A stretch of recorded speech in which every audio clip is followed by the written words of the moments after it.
tudo.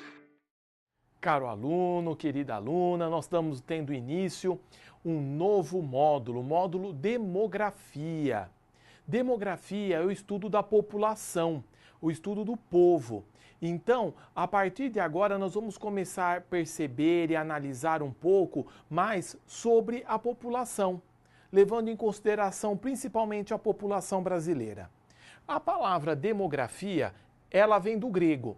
Demo significa povo, grafia, escrita. Ou seja, nós vamos descrever a população, levando em consideração algumas informações, algumas análises que nós faremos a partir das nossas próximas aulas. Então, com isso, nós teremos condições de analisar bem a população e, com isso, nós teremos subsídio para poder, assim, fazer esta análise. Muito bem, esta aula, Teorias Demográficas 1, nós dividiremos em duas etapas ou duas partes. Nessa primeira parte, nós vamos estudar duas teorias. A teoria mais antiga é a chamada teoria de Malthus. Ela é do final do século XVIII. O Malthus estava preocupado com o aumento das pessoas em situação de fome e miséria que estava acontecendo na Inglaterra. O contexto da Inglaterra dessa época está no primeira fase da Revolução Industrial. Então, muitas pessoas estavam deixando a zona rural e vindo para as cidades para serem empregadas no sistema industrial que estava crescendo e atraindo essas pessoas. Porém, a fome e a miséria começou a acometer várias pessoas, aumentar essa população que estava passando por esse estado de fome e miséria. Muito bem, o Malthus ele buscou então compreender o que estava acontecendo e a partir daí buscar uma solução. Então, o Malthus, fazendo as suas análises, ele chegou ao quê? Qual conclusão? O crescimento da população estava sendo acelerado de uma forma maior do que a produção de alimentos. Então ele percebeu que a população estava crescendo numa progressão geométrica, certo?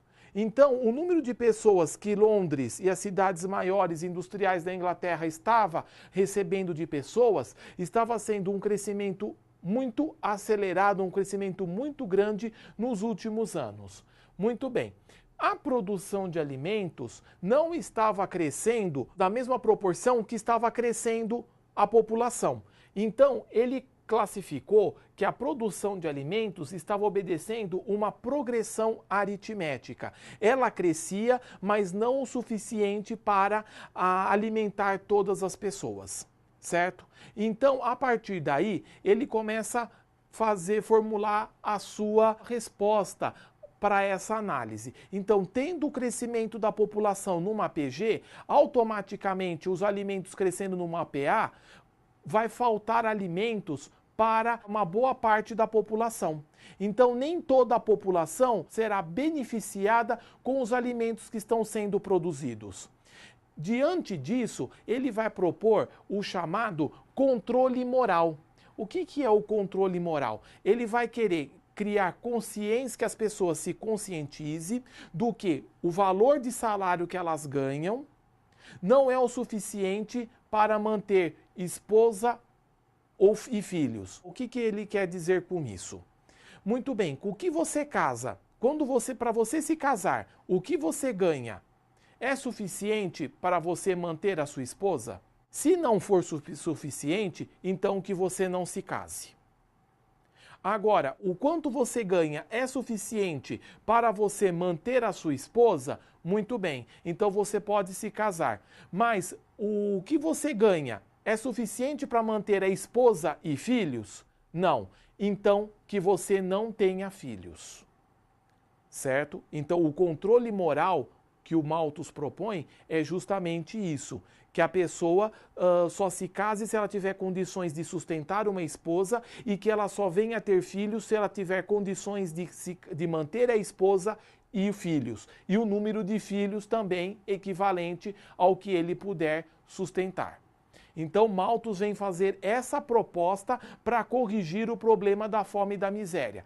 As pessoas diminuindo o número de casamentos, diminuindo o número de filhos, consequentemente, terá um equilíbrio, também reduzirá o seu crescimento para poder acompanhar o crescimento na produção de alimentos.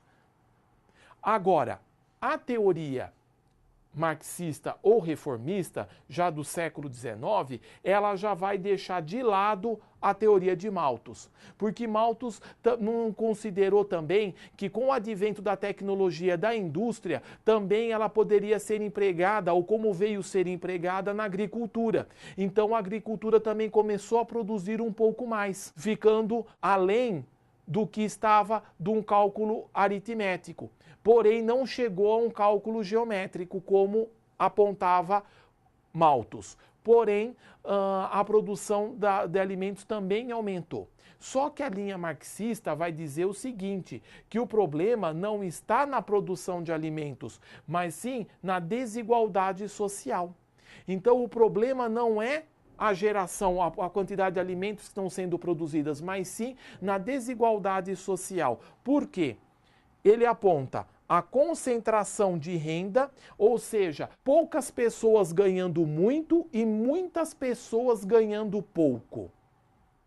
E no domínio dos meios de produção, ou seja, poucas pessoas são proprietárias do meio de produção e muitas pessoas são exploradas por esse proprietário do meio de produção.